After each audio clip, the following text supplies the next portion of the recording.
In het Nederlands. Extra Journaal. Vers van de pers.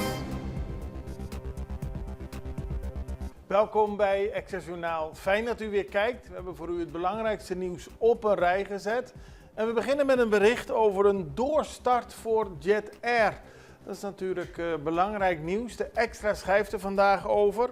Er lijkt een oplossing te zijn gevonden voor het faillissementsprobleem van Jet Air.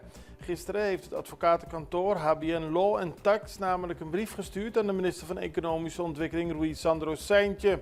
Ze informeren hem daarmee over de interesse van betrokken partijen voor een doorstart. En die plannen voor een doorstart zijn op tafel gekomen tijdens een gesprek dat de curatoren afgelopen vrijdag hadden met minister-president Pisas en minister van Financiën Silvania. Volgens de regering is het van belang voor Curaçao dat er een doorstart komt. Dat is belangrijk voor de werkgelegenheid, het toerisme en de connectiviteit in de regio in het algemeen en die van de ABC-eilanden in het bijzonder. Er zijn verschillende partijen die zich hebben aangemeld om een doorstart mogelijk te maken. Daarover zullen volgende week gesprekken plaatsvinden. Dat hebben de curatoren laten weten. De directeur biedt excuses aan. Dat gaat ook over Jet Air. Want de directeur van Jet Air, Antonio Ribeiro, heeft zijn excuses aangeboden voor het feit dat de maatschappij failliet is gegaan.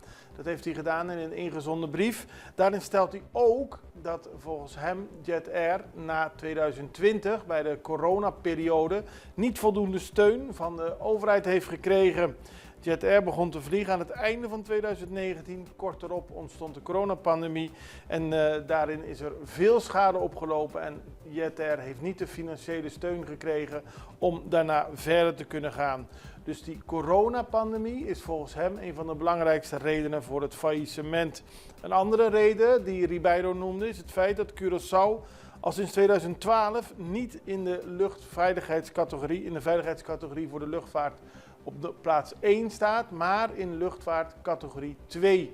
En dat betekent dat er bepaalde restricties zijn en Curaçao kan zo niet groeien.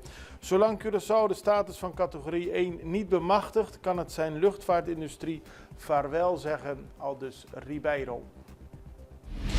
Curaçao is viezer dan ooit, dat zegt Giselle McWilliam, leider van de oppositiepartij MAN.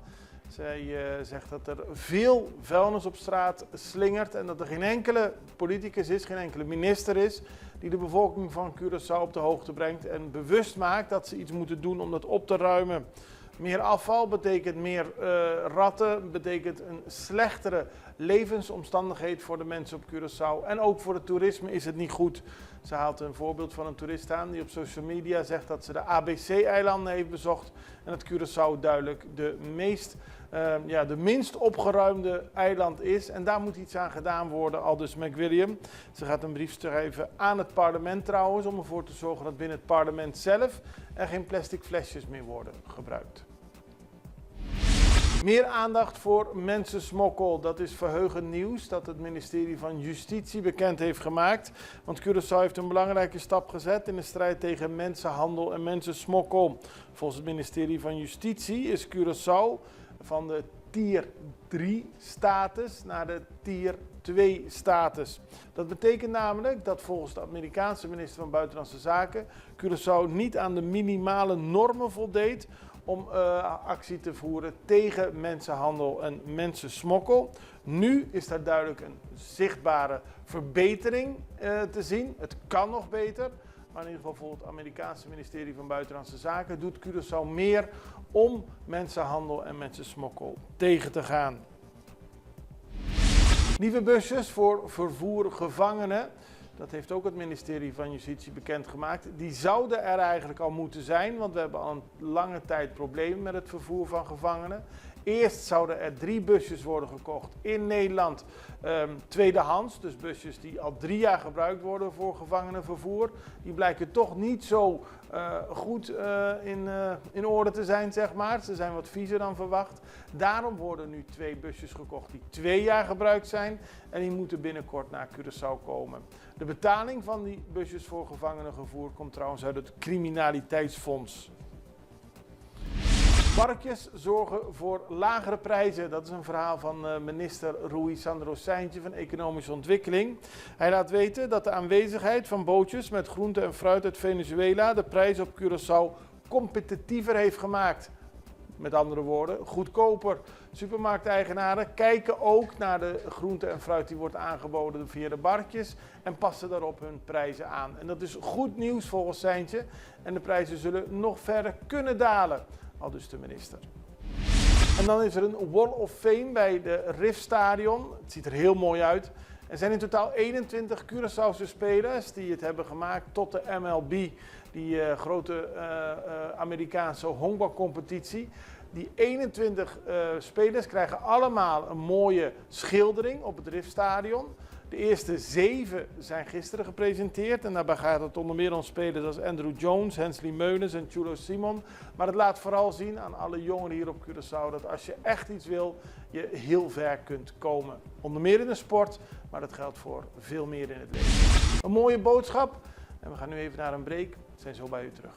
Extra in Nederland. Van Amsterdam tot Arnhem, van Groningen tot Maastricht, Extra is erbij. Volg Extra Digitaal en blijf op de hoogte van de belangrijkste ontwikkelingen in Nederland. Extra Digitaal is te zien op verschillende platforms en kanalen zoals WhatsApp, YouTube, Facebook, Instagram en ook TikTok.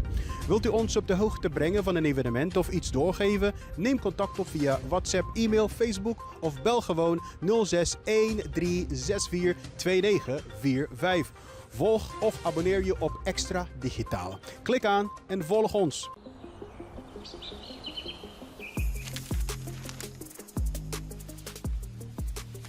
Welkom op Curaçao, een van de mooiste eilanden in de Caribiën. Een ware parel. En het is een eiland waar je van heel veel zaken kunt genieten. Van de natuur, van de zee, van het eten, van de mensen en zoveel meer. Curaçao is een eiland waar heel veel gebeurt op het gebied van politiek, cultuur, sport en zoveel meer. En Extra Journaal brengt het belangrijkste nieuws van Curaçao. Maar we hebben ook aandacht voor al het nieuws op Bonaire en Aruba en op de bovenwinden, Saba, Sint Maarten en Sint Eustatius. En we belichten al het nieuws van alle kanten. Het nieuws is duidelijk, actueel en vers van de pers. Extra Journaal, elke werkdag op Salto.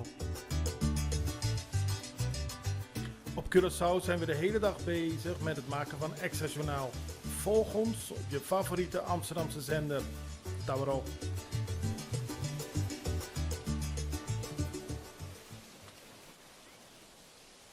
We beginnen met het medisch vervoer, het transport van mensen die behandeld moeten worden. Vanuit Bonaire gaan er veel patiënten naar andere eilanden, andere landen toe. Meer dan 80% komt op Aruba of Curaçao terecht om daar verder behandeld te worden. Verder gaat 90%, meer dan 90% van de patiënten die vanuit Sint Eustatius en Saba moeten worden vervoerd naar Sint Maarten. Dat staat allemaal in het onlangs gepubliceerde rapport The Caribbean Netherlands Health System Review. Gemiddeld werden jaarlijks bijna 5700 patiënten verwezen voor zorg buiten de BES-eilanden, Bonaire, Saba en Statia. Dat was voor de periode 2017-2023. Zoals we allemaal weten, in 2020, 2021 daalden die cijfers vanwege de coronapandemie. Toen was er dus minder vervoer.